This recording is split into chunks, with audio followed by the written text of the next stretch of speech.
Hard hat's all about showing up to play hard, doing what it takes to win. If you want to cement legacy, win another. More Luke. He's your third center. You don't want to pump him up too much, but it's hard not to. This might surprise you, but this is maybe the most I've ever agreed with you. Come on. We love to hear it.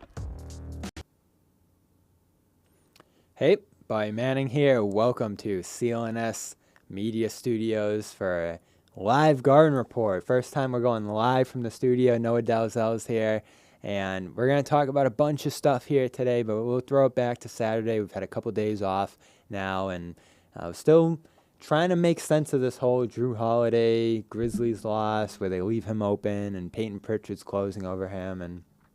And Joe, as he said after that game, thinks the teams are going to try this again. So Pistons on deck on Thursday. They're much more limited in their personnel, so I don't think we're going to see this. Not a great defensive team, some good individual defenders, but this is what I said after the game, though, in terms of what this means going forward. I don't know how many teams can actually do that with Jaren Jackson playing in the middle, with a bunch of layers of defenders, scheme that played high, that left the corner open, and that Jrue couldn't take advantage of on that given night. I think there will be nights where he hits that shot.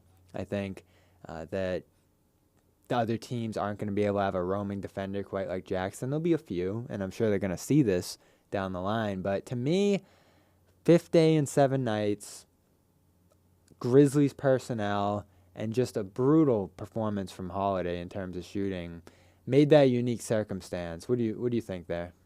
I feel the same. I mean, again, I think we should never overreact to one game. And Holiday's he's been definitely down from last year's shooting. I don't think he's going to get back to his figures from last season, but they're going to be higher. Like, he's not going to shoot 8 of 26 on a given night. If given those exact same shots, like, that is not going to be the outcome again. And like we've said, if Jalen had missed his first 7 shots versus Golden State, like, that would have been a huge story. When you actually think about it, like, Jalen's not a great outside shooter. Like, that could have been a huge story. Now teams are going to start doing that. But all it took was one game where they actually looked, like, really stupid afterwards, where they almost were, like, a little bit embarrassed with the game plan. And that's that, right? So I think if Detroit comes out and does that to Jrue Holiday, like, chances are he's going to hit his shots. Because he's a good 3-point shooter. It's not like this is last year was a 1-year fluke. Like, he's around 40% if you look at the last 4 years of his career. So I think it's a non-story right now. That being said, we see like 2 or 3 of these games in a row. Now it's a much different conversation. Well, I don't think it's a non-story because the shooting's down. Like you said, it probably won't get back to where it was last year.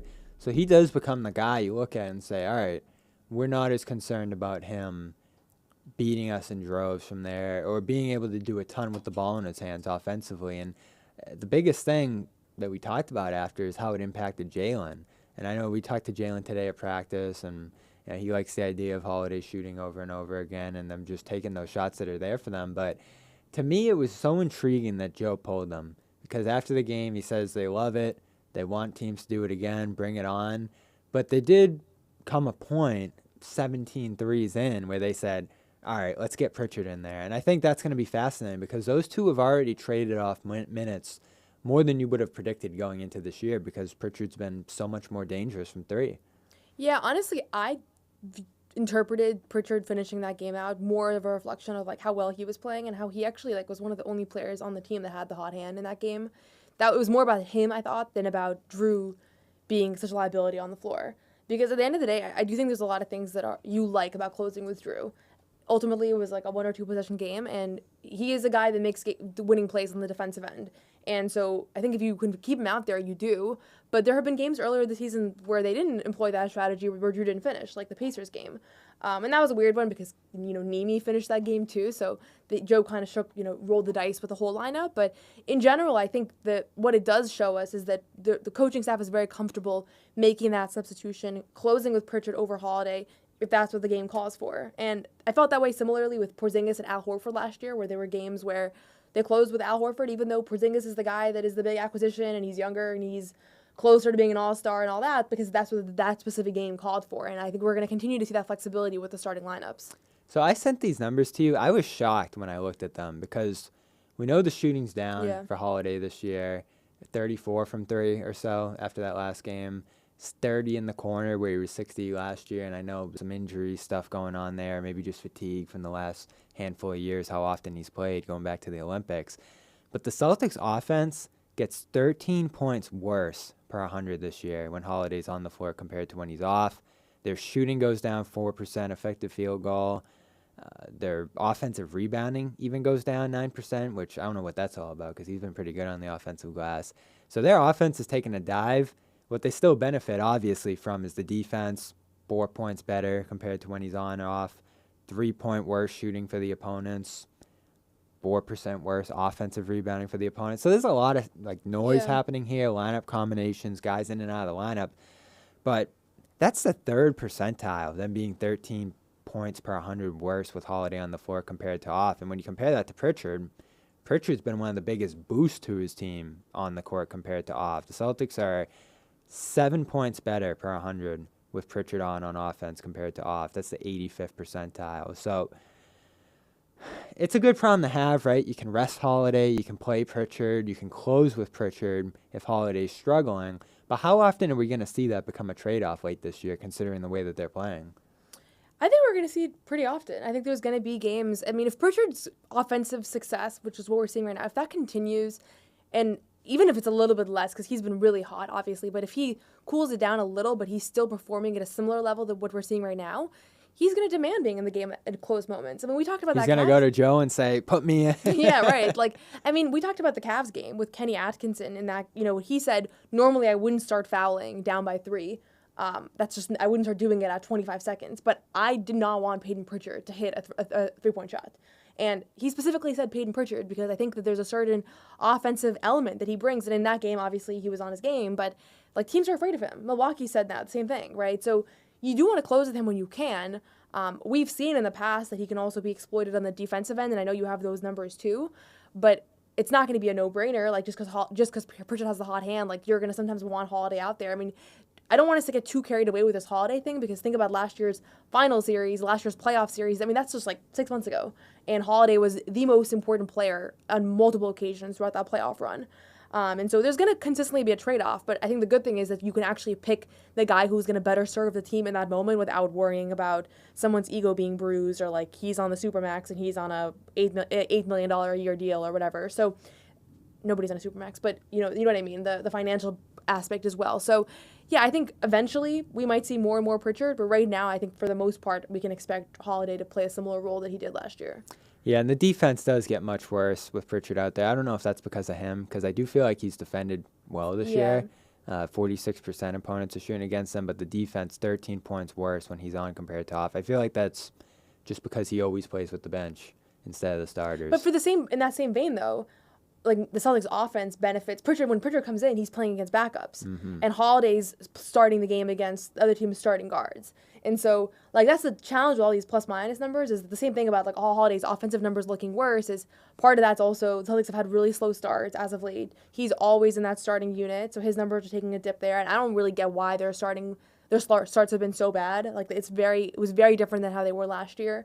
And it's been with Porzingis back. It was without Porzingis. And so, that's another element where, I'm not sure that it completely tells us the full story, just, how much better offensively they are without Jrue. But, as the season as we're deeper into the season, we're going to get, these numbers are going to mean more and more. Because we're now, almost a third of the way. So they're starting to matter. Yeah, and we'll see how much Jrue can get back on track there and how much teams are able to exploit that. It does raise an interesting dilemma if it does keep happening, where they go with that. But we'll see what ultimately happens there. Beyond this year, though, and we've had this conversation a bunch of times, and I know you talked with your dad on your podcast about Pritchard becoming a starter, becoming more of a frontline guy in this league, whether it's going to happen here or elsewhere. And he's obviously on this $6 million a year deal until 2028 that I can't imagine them moving on from. It might be the best value contract. Is that what it is? It's $6 million? $6 million a year for the next 4 years. Jeez. So that's the best value contract in the NBA, or right up there if it's not. You're not moving on from that. He might want to leave. He might want a bigger deal, but we've seen them work through that in the past. The question I've always had here, once that $500 million bill gets due next year, and you're asking these questions of whether you can keep this team together or not, how do you resolve it? And to me, coming into this year, I felt like the most likely scenario, and I've even heard that you just take it year by year, you see how you're doing, and then you make decisions from there. But let's look at what just happened with Towns Randall in Minnesota. Towns Wolves probably could have waited a year to make that roster less expensive, but they got a good opportunity to bring in Randall and DiVincenzo in a pick, and they make that trade. Are you in that spot with Holiday a year from now? I mean, you just extended him. It was already an extension that, like, all right, 3-4 years, this might not look great, but you want to keep him here right now, and they saved money in the short term by doing it. And so he's still a valuable guy, right? If you put Holiday available for a trade this summer, people would want him. You know, Right. the teams that could Of afford course, him yeah. and that would benefit from him. There'd be enormous interest, and you might get a lot, right? And that's part of, like, keeping a sustainable team. So in my mind, coming into the year, I was like, all right, no one's pulled off a big trade to dump money in this new cap era. I think the way they're going to get off money ultimately is Porzingis coming off the books. Just let him go at that point. That's after the next year, you know, so 2 years from now. And then, you know, you make decisions from there. But Porzingis' $30 million coming off the books will be your big relief.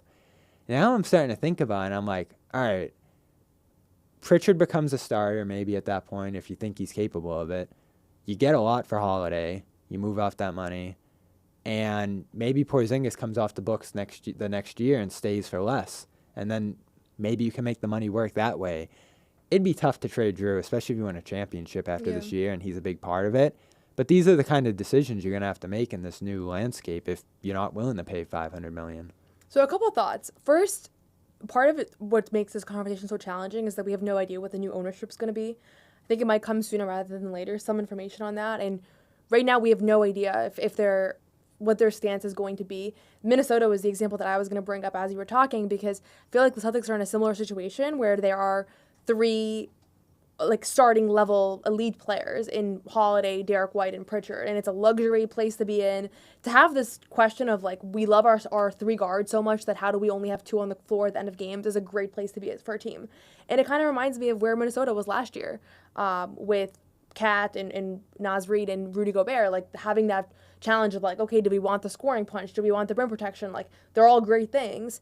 And I think Minnesota traded too early because they're looking terrible right now. And they look like they made a colossal mistake. And Julius Randle is going to be a free agent. And, you know, everything that I'm seeing about that team, it's like you look back and they were all coming off of, for them, a really historic season, their best season in so long. They traded one of their centerpieces. If you do that trade too early, like you can't undo the damage that's done there. And so to me, if the Celtics win a championship this spring, which is what I would predict right now, although I know obviously it's early, a million things can happen, I don't see how you get rid of any of those pieces. And I would think that in an ownership deal, like that should be communicated and that should be made pretty clear that like you're going to try to keep this roster together despite all the limitations and all the disincentives that come with having the payroll be this high. If they lose, I think we're having a different conversation because then you can say, you know, we won the 1 year, whatever reason things went wrong this playoff run. And when you lose, like we've seen in the past what happens with game, you know, after Miami, they were 1 game away from the finals and they kind of blew up that team in a lot of ways. They traded 3 rotation players, right? So I think when you lose, all of a sudden everything's back on the table. And so if they lost in the conference finals this year or, you know, whatever happened, I think you're looking at Holiday as a potential trade option. I think you're looking at Porzingis. Like I think you're starting to look at those guys because teams have a very short-term memory here. And when you don't, you end up being like Milwaukee where suddenly your one championship is kind of lasting for years and you're thinking like were there moves that could have been made way earlier or Denver. Like everybody knows one championship in this league doesn't mean you're now going to have years of sustained success. So I think what happens in this playoff run is going to determine a lot of who sticks around. Even if you have a good offer next summer. If you just won 2 championships, you can't trade a rotation player if you just won 2 championships. Like I don't care what they give you for Jrue Holiday. Like you have the potential to make the worst move a GM could make because then the next year they don't win and it's like the only thing that you know for sure is that you traded away one of the important players. Again, it's really hard to go back to back, so I'm not saying that as a shoe-in at all, but I don't know. I mean, the challenge is, let's say this Pritchard tear continues all year. Yeah. And he's back to our conversation we just had. He's starting to play a little bit more often than Jrue or close a little more often than Jrue, or his effectiveness or consistency just looks more effective than Jrue for what they're trying to do. I don't think that's going to happen in a straight line. I think there's probably going to be ups and downs with both of them. But if that happens, and you have a good offer for Jrue this summer, and you have to get off some money, it's hard for me to think of another way to do it. Like, we'll be back at that Jalen conversation again, which I know none of us want to have. Yeah. So I think it's unfortunate, right? But I look at him, you have White, you have Pritchard, maybe you get a guard back, a rotation guard back. I'm trying to think of some names, and the only that would come to mind were like Beasley in Detroit or like Benedict Mathurin or something like that. I'd have to think about it, but let's say a good rotation guard's coming in who can replace him in the rotation. Pritchard's able to take a step up. You still have White. Like, to me, you have to keep Porzingis because of the fact that Horford's older and you're going to need someone who's younger and, you know, a longer-term option at that position. And I think with all his injuries, there's a chance you could get him for a bargain on his next deal. So that's kind of where I'm at with it. I would explore what you could get from this offseason. It's a grueling decision. They'll probably explore everything because that's what they do. Right. But if you get traded to Boston and you win 2 championships with Boston and you play well, I mean, this is assuming that he has like a normal playoff run. No, it's tough, yeah. And then you trade that player away, like, I think you can ruin your legacy as general manager, honestly. I know, but you're the GM and right. Maybe you don't care. Maybe you're a business person, and I'm thinking more from an emotional perspective but I would be very surprised. It's really hard. Yeah, you don't want to be that guy after winning a championship. You really don't. And it's so hard to be in that position where out of 30 NBA teams and maybe more in the future, you're the one that won back-to-back. Like, I think you take the L that you might have to endure in the future, and that might be a longer rebuild or, like, less assets in a few years. Because it's just so hard to be in the spot that you can't be thinking, like, you know, but if I keep Jrue Holiday on now, you know, what are we losing out in 3 years? Like, I think you got to just kind of capitalize like you said, it'll be an window. It'll be an ownership thing. And so I think a Pagliuca-led group would be more in favor of having that continuity, even if it does cost them big in the first year. You can finance the debt, whatever you need to do to make it work for 1 year. So I do think that's a viable scenario. But from a GM standpoint, and this is where it gets hard for Brad. Brad's made a million great moves, right? And they've all been slam dunks. It gets harder after this era of enormous success where you're like, all right, how much are we thinking about keeping this going? How much are we thinking about the long term there? And, you know, part of that consideration might be how big of a leap can Pritchard take. And I'm still not in a place where I'm like, oh, he's going to be an all-star. He's going to be a great starter in this league because he's still a second-unit guy, destroying second units. We're, 20-something games into this year. Is this going to carry all the way through, or is this just an enormous three-point shooting star for him? So that's going to depend on how you feel about it, too. And I know you're super high about him. Can he be a starter for this team long-term? Absolutely. I mean, I think if Jrue was not on this team, he would be a viable starter right now. Or Derek was on this team, I think he'd be a viable starter right now, especially paired with an all-defensive guard with him to maybe help compensate a little bit defensively. But I don't think he's been a liability defensively. Obviously, there's going to be moments where it looks really bad from an eye test perspective because there's Giannis is picking on him, and it's like, okay, that he looks like a liability out there. But there's a lot of plus that he brings on the defensive end as well. His ball pressure, his speed. Their turnover rate does go up. The opponent's turnover rate when he's in the game. And then he's a very low turnover guy himself. Yeah. So, and that has always been true of him. Would he be the point guard? I don't know. I mean, right now is Derek the point guard, I guess? I'd say so, yeah. Yeah, I think they're going to continue to play, like, through Tatum and Brown. Some egalitarian, methodology there. But my thing with Pritchard, and the reason that I'm so high on him, is not because I think right now he's the best guard out there, or, like, I have this, like, inflated view of what Pritchard is capable of right now. He's one of those guys where I just have faith that he's going to get better. Like, just like he's gotten better year after year. Again, we hear everybody's a hard worker, the Jays are hard workers, Pritchard's a hard worker. It's hard to really kind of sift through all that and figure out who's actually working really hard, because we never hear somebody's, like, not a hard worker, you know?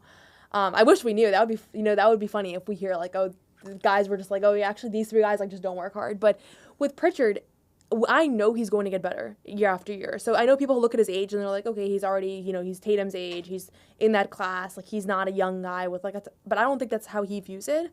And so where he's at right now is not where he's going to be in two seasons. I think he's going to continue to evolve and get better. And that's where a lot of my faith and belief comes in when it comes to him. And if you look at some of the moves driving to the basket, like, he did not have those moves in his bag 2 years ago. It's not just hitting threes. It's not just that. There's more to his bag now. And I think we're starting to see it, but he has said this on the record before, that he tells guys to practice for the role you don't currently have, but for the role you want in the future. And I think that's what we're seeing now, is, like, the fruits of all those years of work. And his numbers go up the more he plays. I was looking back at it the year before he took over as a starter. Those numbers went up to, like, 50% field goal, 40% three-point shooting when he would play 30 to 40 minutes. So I think that is what precipitated that rise in minutes this year and the bigger role and all of that. And Joe talked about a little bit at practice today that they didn't set numbers in terms of what his role would be this year. It just happened in these games. And That's when you get into the summer. Let's say he does this for a full year somehow, 15, 20 points a game and 43% three-point shooting. That's when you're like, all right, do we need to give this guy a bigger role? Are we going to benefit from that? Are we better when he's on the floor? But it's all tough to decide off the sample we have right now. Want to give a shout out to one of our sponsors right now, Prize Picks. Right now, Prize Picks is the best place to get real money sports action with over 10 million members and billions of dollars in awarded winnings. Prize Picks has made daily fantasy sports accessible to all. You just pick more or less on at least 2 players for a shot up to win up to 200 times your cash. Run your game all season long on Prize Picks, America's #1 fantasy sports app. And right now you can make your holidays bigger and brighter with Prize Picks, the best place to get real money while watching all your favorite sports. And they now offer MasterCard for quick and easy deposits in your account this sports season. And it's just an amazing experience. And everybody's fantasy seasons are either about to end, like it's the last week coming up here and you're eliminated from the playoffs, or everybody's hurt on your team. So those are all great reasons to go over there. All you have to do is pick 2 or more players again, pick more or less on their stat projections, and you have a team for that football weekend or basketball, whatever it might be, hockey. You can even combine leagues. It's an amazing experience over there. So right now, again, the holiday season, they're giving away 2 free picks in December, and they're giving away $30+ million in rewards during Picksmas. So sign up today and get $50 instantly when you play $5. You don't even need a win to receive the $50 bonus. It's guaranteed. Always weekly promotions going on that lead to big payouts like Taco Tuesday. Prize Picks discount select player projections up to 25%. Even more value in your lineups on Tuesdays. So go check that out as well. Download the app today. Again, $50 instantly when you use the code CLNS. All you got to do is play a $5 lineup. That's your first $5 lineup. Use the code CLNS to get $50 instantly. Prize Picks, run your game. So Noah mentioned this to me coming in, and I haven't thought too much about it. I have thought in like the background of my mind, like, all right, White's going to be in play for that All-Star this year because they've been so good, 1. And 2, he's been great. And 3, everybody's hurt. Yeah. Everybody's ineligible or players haven't been playing as well, and the East just stinks. So he's going to have a path to getting in here. But you actually rattle it off, and it will be a little more challenging for him, you were saying this coming in, than we think, just because he hasn't blown the stat sheet away, especially over the last 4 games or so here. And he hurt his foot. I know he's on the injury report again with the foot sprain, so I don't know how much that's impacting him, but he hasn't been the same guy the last 4 games. Still 39% from 3 for the season on huge volume. Scoring's up to 17 a game. His assists are right where they were last year. So is he going to get in? We can go through the list here, but does your gut tell you he's going to get in or not? I don't think so. I felt pretty confident about it a few weeks ago, and that's why I've been checking up on this take because I'd like to see if my takes are aging well. But I think in this, was that a prediction for you? That was one of my predictions. Okay. Yeah, I was yelling about it a couple weeks ago.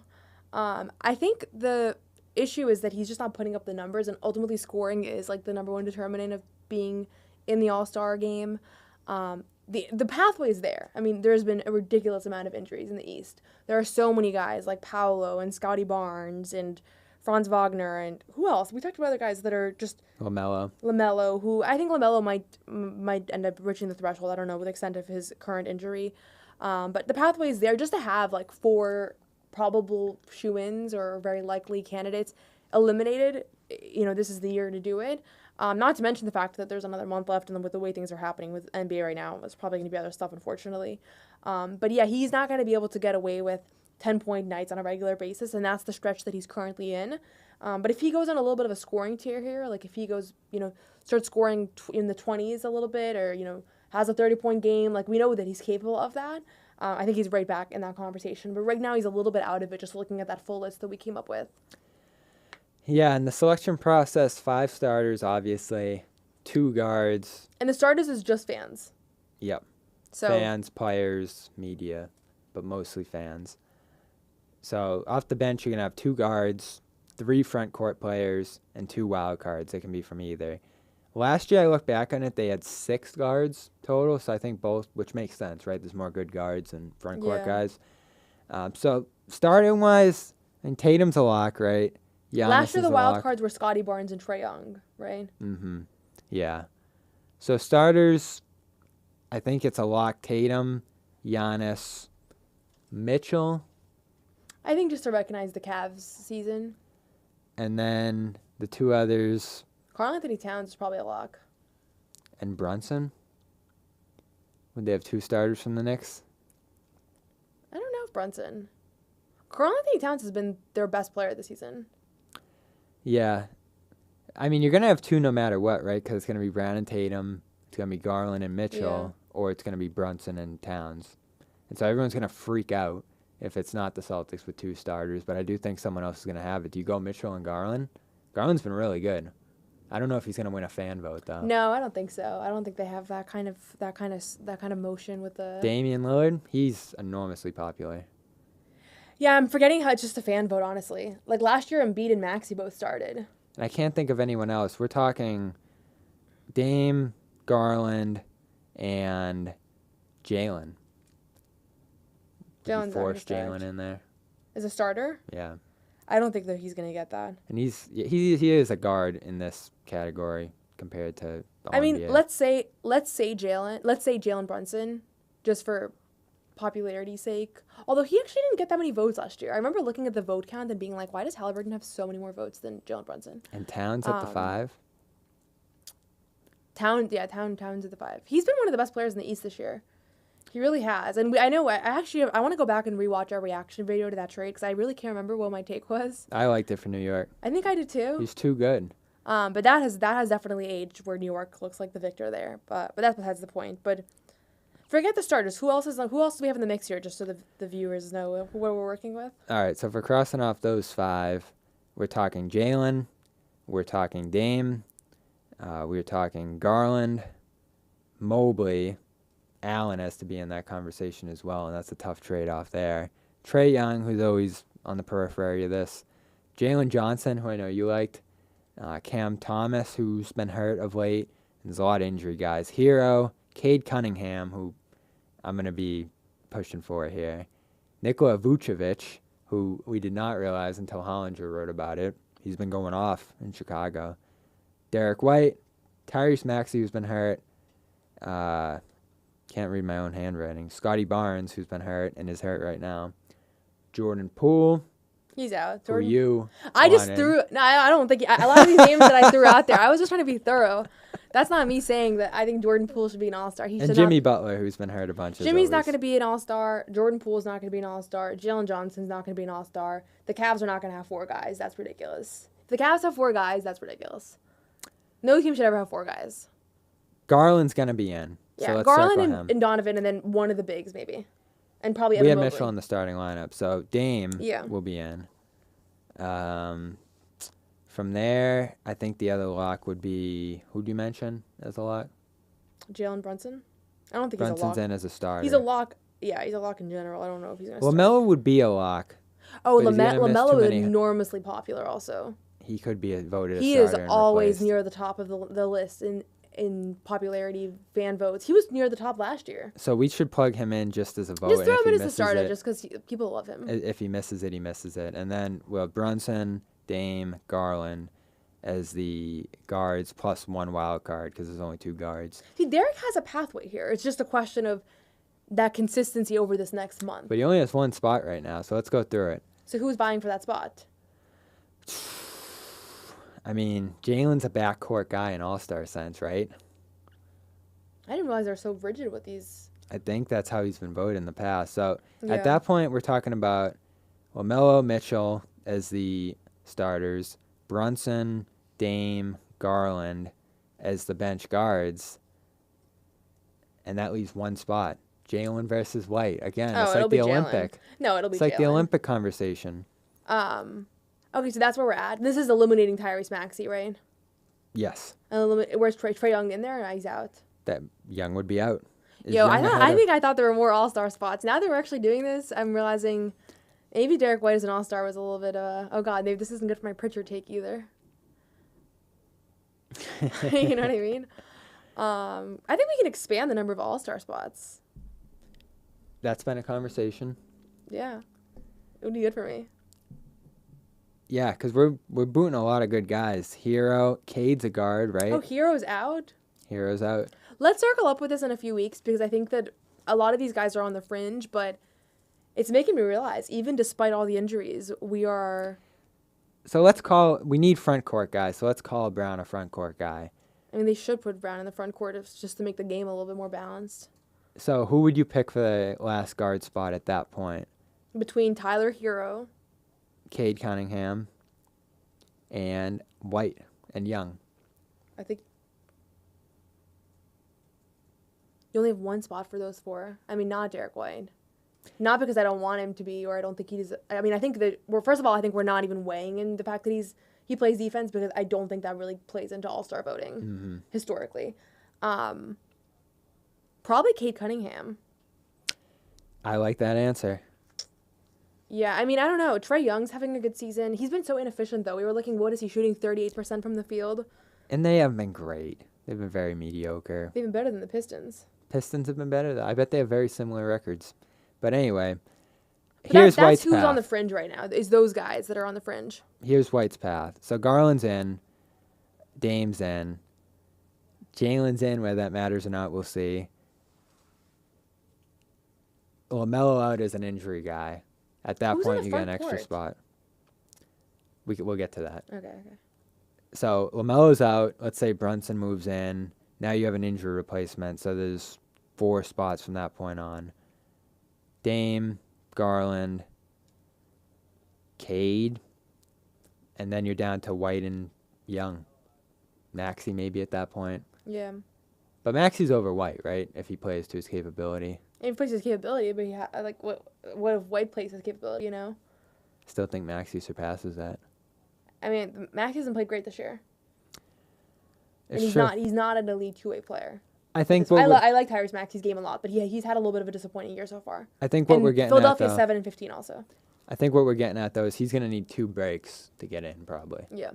More likely than not. And Young, we can have that debate, right? Best offensive player in this category versus best defender in this category. How that But I also shakes would say up. if you're shooting 30% from the field, you're maybe not the best offensive player. 12.5 assists a game, though. That's a high number. Cam Thomas has been part of this conversation as well. I don't think he's going to stay in it. Poole, and we mentioned probably booting him. Maxey's going to be tough. LaMelo's going to be tough, too. I wonder if we're missing anybody substantive. I don't think so. Not that I can think of. I'm realizing how guard-dominated the East is. So let's get into the front court. Brown, let's say he's a front court guy. He should be a lock, right? Brown, yeah. Giannis, a starter. Well, yeah, we have them. So we have 2 more front court spots since we're not doing a front court wild card. We're talking Jalen Johnson, who you crossed off, I think, too quick. Well, the Hawks aren't going to get 2 All-Stars. Scotty Barnes, who's probably not going to be around at that point. Vucevic, who we mentioned. Mobley, Allen. Man, could the Cavs have 4 All-Stars? I think they need to go positionless for All-Stars. You know? Yeah. I don't need no offense to DeAndre Jordan, but I don't need a DeAndre Jordan All-NBA. Well, it's front court. It doesn't have to be a center. I know, but it's clearly a guard-dominated situation here. I mean, Vucevic. You're going to go with him? I think he's having an All-Star season. And then can we go Johnson? No, we got to go Mobley or Allen. Yeah, Mobley. Okay. I'm good with that. Mobley. I think Evan Mobley, defensively also. I do think we need to start... We can't just say we want to value defense and then not... I think even if it's not realistic, defense should be a major factor here. It's half the game. And he's an elite defender. And we've seen that every time the Celtics have played the Cavs. When he's on the floor, it makes a tremendous difference. So Jalen, Mobley, and Vucevic? Yeah. All right. So here's our team. LaMelo, Brunson. Well, Brunson's off the bench. Mitchell is the starter alongside LaMelo. Tatum, Giannis, Towns. And then we're going Dame, Garland, and Trae. Was Trae our last pick? I think it's a little up for grabs right now between Trae and Tyler Hero. There's a couple of guys in there that I think just the next few weeks are going to help determine things, but it's competitive. Dame, Garland, Brunson, and you wanted Cade. I was kind of saying that for you. I know you wanted Cade. I was just looking out. Thanks for doing the work for me.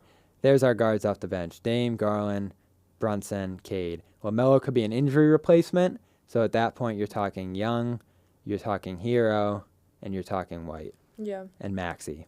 Okay.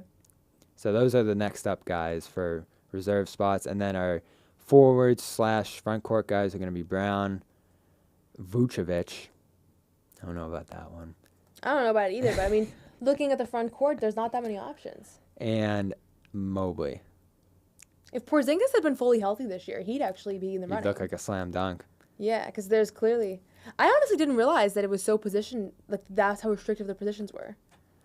Yeah, it's front court, back court, and then there's a couple wild cards. But yeah, They got to get rid of that. Basketball's too positionless at this point. especially with the guards, and that's what they've done with all NBA at this Right. point too. Which I don't know. We'll see how that goes this year. I don't. And I the don't fact know that about both of the wings, both of last year's wild cards were guards, shows that obviously it was skewing guards. All right, let's give a shout out to our other sponsor here, Game Time. We have a game coming up on Thursday as we record this, Celtics Pistons, and it's a rescheduled game. Celtics didn't make the cup, which we've talked plenty about here, spitefully in my case. But the positive here is you get a good midweek game that's super accessible. I've been looking at the prices to this game on Game Time. They're outstanding. And you can go over there. I'm sure people are going to try to offload them if maybe they add it to their season ticket package or whatever. They're just going to be trying to get off these tickets if they don't want to go to this game. So that's where the best options come in for all your tickets, whether it's Celtics, basketball, football. Still plenty of weeks left in the football season to go see the Patriots or whoever else you want to see. And you can do it on Game Time with the code CLNS. Get $20 off your first purchase when you go over there. Terms apply, but $20 off your first purchase over at Game Time. What do you get over there? All-in pricing. You get all kinds of zone and flash deals going on, and you get to see where you're sitting with panoramic views if it's not an area or section you're familiar with or an arena. So all that and more over at the Game Time app. Go download it today, and again, use that code CLNS for $20 off your first purchase. Terms apply. So some news that we got this week, a little from Noah as well. The big one, though, yesterday, Shams reporting that the Heat will listen to offers for Jimmy Butler, who has a huge player option next year. There's been some buzz that he could opt out of that and explore free agency. There's obviously been some tension between Butler and the organization, and they have not gotten off to a great start. Obviously, a week ago, losing to the Celtics, and pretty embarrassing effort without Butler in Great TD week since, Garden. though. Yes. To be fair to Miami. Beat the Lakers by 41. Some other good games along the way there. Butler did not comment after practice. I guess he normally doesn't talk after practice. And I don't know who would be interested in him. I started thinking, and I'm like, the Nets have been rumored for a while. I think that can make some sense if they want to pivot short term, but I don't know if they want to do that. And I've always liked the idea of him on the Warriors, and they've been star hunting, right? So I think that's a team you have to watch there. But I don't know how they would actually get that done. He's a big contract. He always has the ball in his hands. He's not a shooter. So what happens here? Does he just end up stuck in Miami for the rest of the year? Does someone swing a deal for him? Does he leave after this year? What's going to happen with Butler and those Heat? So I think he's going to get traded. This year? I think so. Because, first of all, the conversations have started. I think already you've seen up and down levels of engagement from him. As soon as Pat Riley sat there and said that Jimmy shouldn't have spoken during the Celtics Heat series and kind of made him look bad, I was thinking to myself, like, this feels like the beginning of the end of this relationship. And obviously, they haven't been able to get that second star for him, or third star if you want to count Bam. And they haven't been able to really build a core that has sustainable levels of winning, especially during the regular season. Like, they really haven't had good regular seasons despite the playoff runs. Jimmy's still a really good player. I honestly think that even though he has fallen off, so to speak, in the last year or two statistically, if you put him on a team where he doesn't have to do everything and he doesn't have to be the guy, like the Warriors, that's a scary team. I don't care about. I haven't even thought about the exactly how he would fit. And yeah, he doesn't shoot threes for the most part and all that. If you put Steph Curry and Jimmy Butler on the same team, that is the team I don't want the Celtics to play in the finals. I don't even care about what the correct basketball analysis is there. Purely from that personnel standpoint, those are two guys that I think would be formidable together, and I think the Warriors need another star alongside Curry. It makes a lot of sense. They're not a team that's I don't think they have enough right now to win it all with their current team, and I think they know that, and they've been pretty open about the fact that they're star hunting, that they have star hunted, and Jimmy's a guy who's not happy in a situation, and he's the report is that he has 3 trade destinations that he's interested in. It's Dallas, Golden State, and Houston.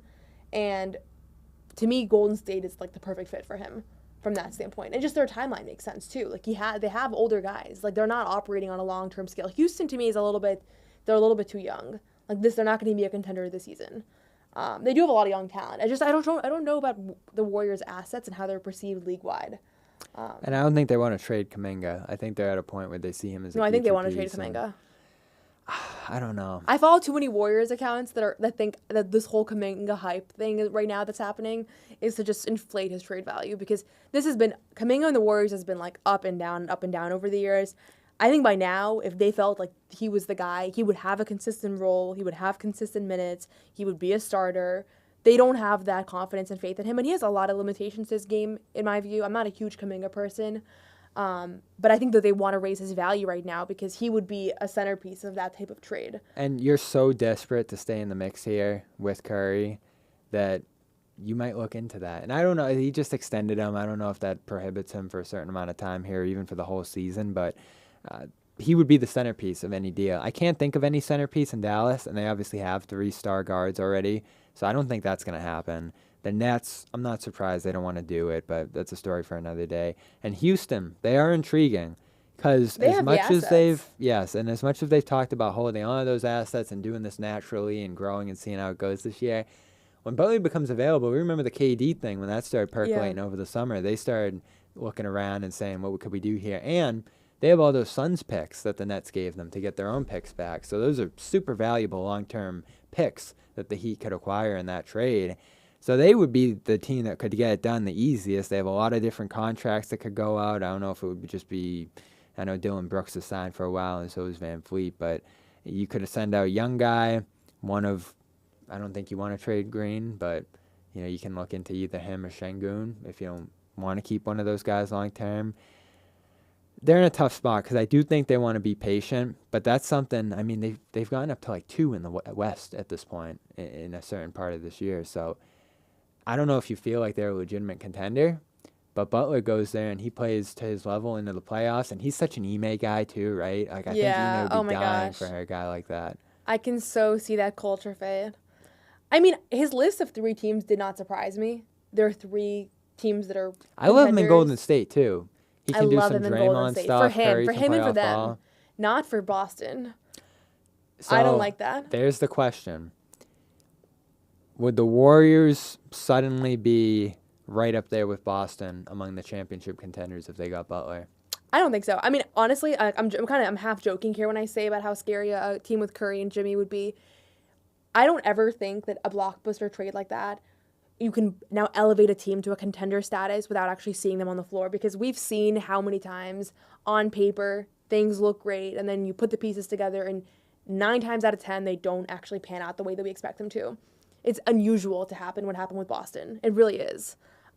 Normally you see Devin Booker and Bradley Beal and Kevin Durant and it's not working, or you see Paul George and Joel Embiid and Tyrese Maxey and they're all hurt. Like that's a much more likely scenario, and so I like them on paper. I like the idea of it. I can see it panning out. I see a world where all of a sudden it's a final series and Jimmy Butler and Steph Curry are taking turns hitting daggers. Like I can picture it, but that doesn't mean that on a basketball level it will actually work. Yep, and I think they could get to the finals with Butler there, and that's where you get, because I think they play you about as well as anyone in the league, and it'd be an enormously challenging series, but I do think the odds are against it because it's so hard to get out of the West. Like, even with Butler, I think the odds would be against them getting out of the West compared to a Thunder, who look amazing, and some other teams out there. So I don't think it would alter the championship conversation too much, specifically if you went to Houston, because like you said, I think they're too early in this process, and they'd be losing a cornerstone guy while bringing in Butler, and I think that's the biggest reason that that's not going to happen. If you're right about Kuminga, that Warriors thing probably will happen, and that should at least raise your eyebrows or your antenna if you're a Celtics fan, saying, all right,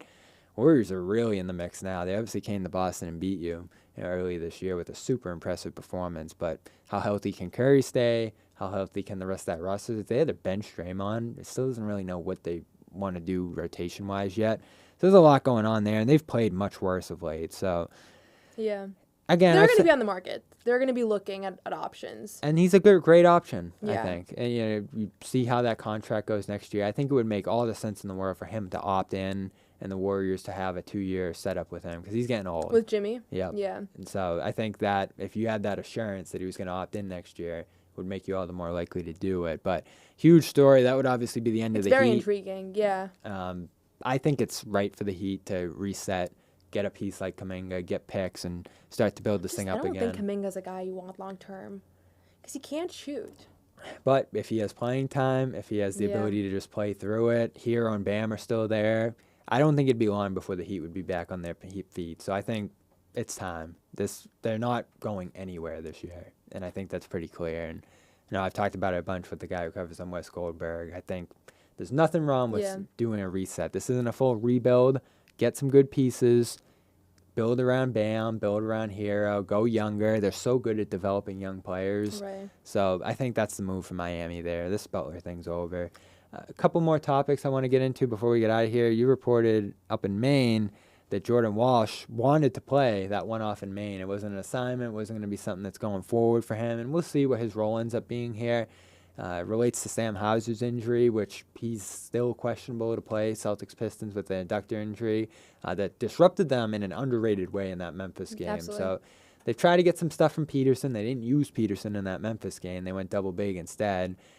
Shireman still doesn't seem like an option here. And Walsh has had a difficult season offensively since he's been with Boston for the most part to begin this year. But he goes up to Maine and shoots 3 of 7 from 3, And he looked 8 of 12 great. from the field. Leads them back in it. They almost win. He's coming off the bench, but he's playing big minutes in the second half. It was awesome. So I don't know if he has anything else to gain from more main stints this year, but he does seem willing to do it if it's necessary. Is he going to be there more often this year, or are we going to see him factor more into what Boston's doing? I don't think he's going to be there very long. Baylor, on the other hand, did say that he thinks he's staying for a little. So he said he really packed his bags, and he's going to be in Maine quite a bit. So I don't know if I reported that yet, but yeah, he's going to be there for a sec. So Jordan, to me, it seemed like I was kind of laughing. Somebody wrote this on my article, but they said you and Jordan have the same mindset of if you have an off day, it's like you may as well just go up to Maine. And I was like, that is kind of true because there was obviously the 5 games in 7 days. I think he was not playing, but he was obviously, it's a full day commitment to be on the roster. But I think he just loves basketball like everybody else, and he wants to play. And he mentioned that at practice the day before, he had kind of come over to the player development staff, and he was kind of bugging them about playing. And then Brad called him, and Brad was like, "You really want to play? Like, you really want to go up to Maine?" And he was like, "Yeah, I don't want to just sit here. Like, I want to go up to Maine." So he came. The crowd was so excited to see him. They love him up there. He's such a fan favorite for understandable reasons. He's an exciting player, and he was on that team all year last year, as we know. And I thought that that was the best I've ever seen him look in Maine, and that was encouraging because I think it was a win-win for him. He could have gone up there and not looked great, and it wouldn't have really mattered ultimately. Like, it's not the end of the world. It shows what he's capable of. Yeah, but it also shows that he's grown because we had a pretty substantial sample with him in Maine last year. He wasn't as decisive. You could tell that there were moments where he was overthinking the game. He wasn't processing at the level that he's processing now, and his defense was a lot better. So why is he struggling in Boston when he's getting these spot opportunities? Because I think it's hard. You're coming in. You don't know what minutes you're going to play.